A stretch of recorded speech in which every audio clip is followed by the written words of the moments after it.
My name is Bernadette Ojao. I am the team lead or founder of Wabibi Pads, Uganda Limited. In 2019, me and my friend carried out a small survey in Kamocha, and we realized that there was a serious need for sustainable products because 60% of women reported that they would not afford single-use products. And then I went back home and I was like, what can I do? That's when the idea of pads for her came in. So I was like, okay, pads for her. Yeah, since she's a girl, these pads will be for her. And then I started up with the idea. Later on, COVID happened and things just changed. So I had to go back to zero. But thank God for the COVID fund that I received from the Innovation Village. I was able to now start up my idea, just like how, the innovation helps to bring up ideas to life. And indeed, they helped me, brought up my idea to life. And now it was time for things like registration, which I didn't even have any idea about. But still, thanks to the Innovation Village, they advised me on how I could take this into the legal part of everything and have my company fully registered. The story of Wabibi Pads is your quintessential Ugandan startup story.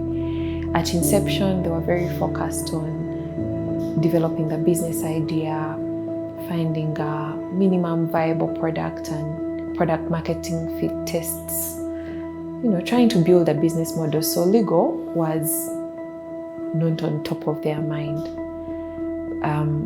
So they were an upcoming startup with a very promising solution, and the Innovation Village found them worthy of support. And I think some of that support included financial support. So a due diligence was done at that stage, and it was discovered that this startup had actually never been registered and it didn't even have a bank account. So the program's finance officer reached out to legal to support the startup's formalization journey. At that point, we had formed a partnership with the Ojao law to ease access of our community to affordable legal services. So we connected the Ojao law and Wabibi Pads, then Pads for her, to support the registration process. And it was such a downer when they came back with news that the name is actually not available. It was, all I can say is we went through all the stages of grief to get to Wabibi Pads, because first it was denial, like how, let's try to, do a search, name search and another URSP registry, but it's the same database, so the name is not available. Then you go to the bargaining stage where someone is like, can we just add another word to pads for her, or can we tweak it somehow and still get it? And it still turned out negative. It's depressing to know that you will now have to have a brand name different from what the product has been known in the market or what you had already talked to your potential partners about. But it is what it is, and it has to be accepted. So together we went into the process of brainstorming a name, trying to come up with something novel. And I think Wabibi has reference to woman, that Swahili word for woman. And over time, Bernadette accepted name change and Wabibi Pads was registered. So in 2020, on 9th September, we registered, but then we got challenges. We would not register as Pads for her, so we registered as Wabibi Pads. And most often people ask me, why Wabibi Pads? I just said Wabibi is a Swahili word for women. And in Africa, when a girl starts her periods, they say that she's become a woman.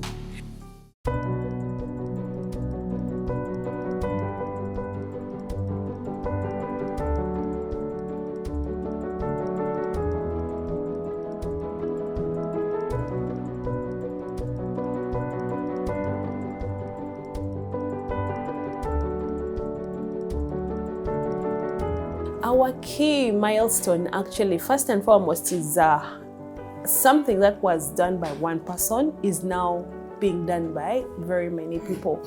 I started working with Wabibi Pads in 2021. I loved what Wabibi was doing for the women and girls. Yeah, I love what I'm doing at Wabibi. because I feel I am impacting the lives of women who are vulnerable mostly. You get to a lady and she will really show you that where I am, I need this. And yet if you were seated in office like the way I used to sit, you would not know that there is a lady somewhere who just needs a pad, you know? And you would think, oh, it's just a pad. You're in office, every time you're on computer, you don't know if you need a pad. Because when I think of the women who have walked into this room to just learn how to make pads such that they could go back to their places and also start doing and impacting their communities, you know, the fact that women don't have to suffer period poverty anymore, that is such a great impact. We have women that we've trained, they sew with us. We have slum women that we give jobs to help us, like the Baleke Women Boxing Club. There are a group of women who are into boxing. So when we have huge orders, we share work with them.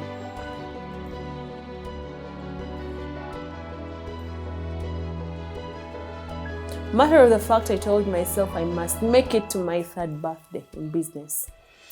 And I'm moving it. And guess what? In the 3rd birthday of the business, things are starting to really happen. We're starting to get recognition. So I would advise a young entrepreneur out there, please don't give up. So that is how we ended up with Wabibi pads, and these are pads for women, girls, and anyone who is menstruating.